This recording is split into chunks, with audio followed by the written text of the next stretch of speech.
Hey guys, it's me Samantha Burgos. Welcome to my channel. So I want to talk about carbs, and the reason being is because I just get frustrated with how overlooked and how the diet world has made carbs kind of like look bad when it's not even like that. So being a plant-based eater, a majority of my like day-to-day foods are carbs, and it's because you fucking need them.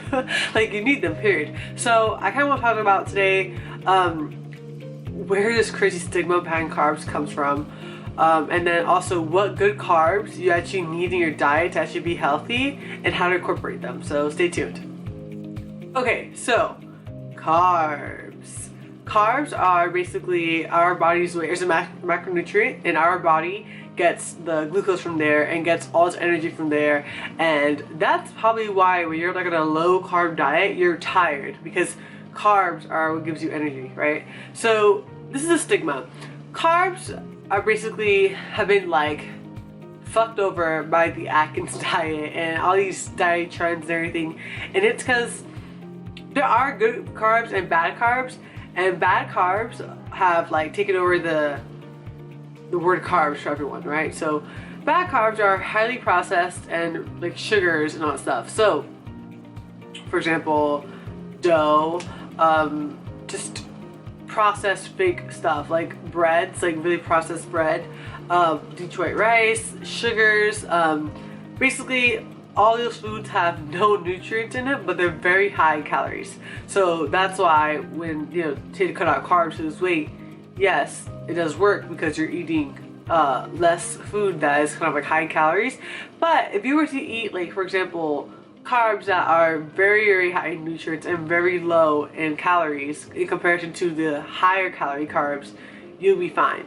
So carbs that I like to eat and carbs that I like stick by, and especially being a plant-based eater, I need in my day-to-day to not feel hungry, because if you are not plant-based, you would know that when you're plant-based, you definitely kind of eat a lot more than you would when you were eating, dairy and meat and all that stuff. So now I eat a lot of sweet potato, I eat a lot of potato, I eat a lot of quinoa, I eat a lot of grains and generals, a lot of legumes, but just overall a lot more starchier veggies.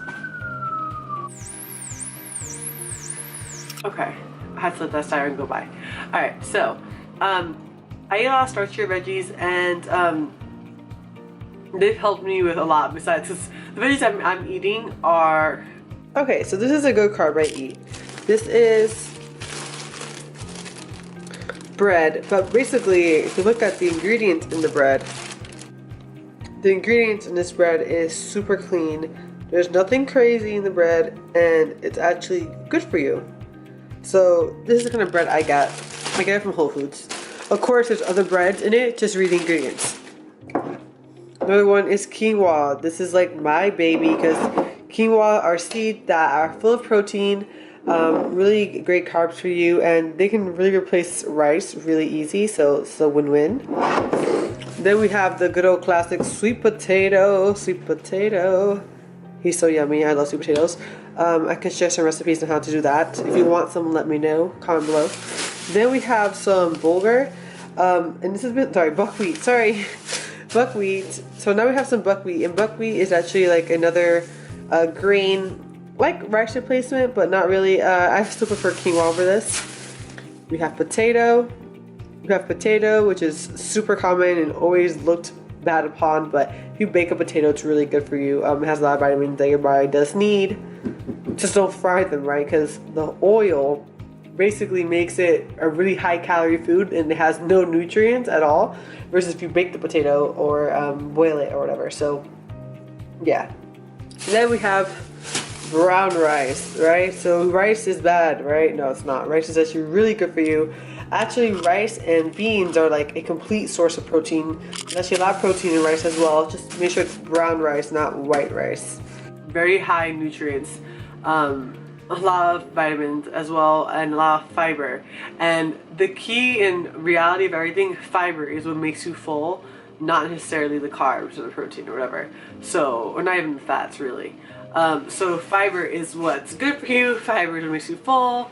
and that's where you really need to be healthy and not have inflammation and all that stuff, and kind of have a flatter stomach, to be honest with you. So how I like to cook these veggies, I'll link it below. I'm working on a recipe book now for you guys, so I'll let you guys know when that's out.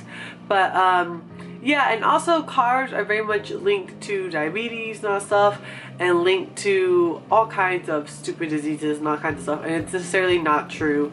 Carbs are very good for you in the sense that they give you energy, and a lot of them, the whole plant ones, actually give you the nutrients and vitamins that you need to survive your day to day. So again, like, there's good carbs, there's bad carbs. Bad carbs are like refined and highly processed and sugars and all that stuff. And then the good ones are whole food plant carbs. So anything that the earth makes that's a carb is not bad for you, I promise. And then you basically need to eat a carb at least, you know, in every meal, because that's the energy that your body's going to process quicker to give you that boost you need. So especially before that day you're going to work out, you need to definitely eat a carb, or especially if you're going to, even after you work out for dinner, you could definitely eat carbs. And yeah, so I feel it's very overrated. So I'm going to link below a few recipes that I actually like to use carbs, like sweet potatoes, for example. And yeah, alright guys, thanks for watching. If you liked this video, if you found this helpful, please like and share, and I'll see you guys soon. Thanks for watching.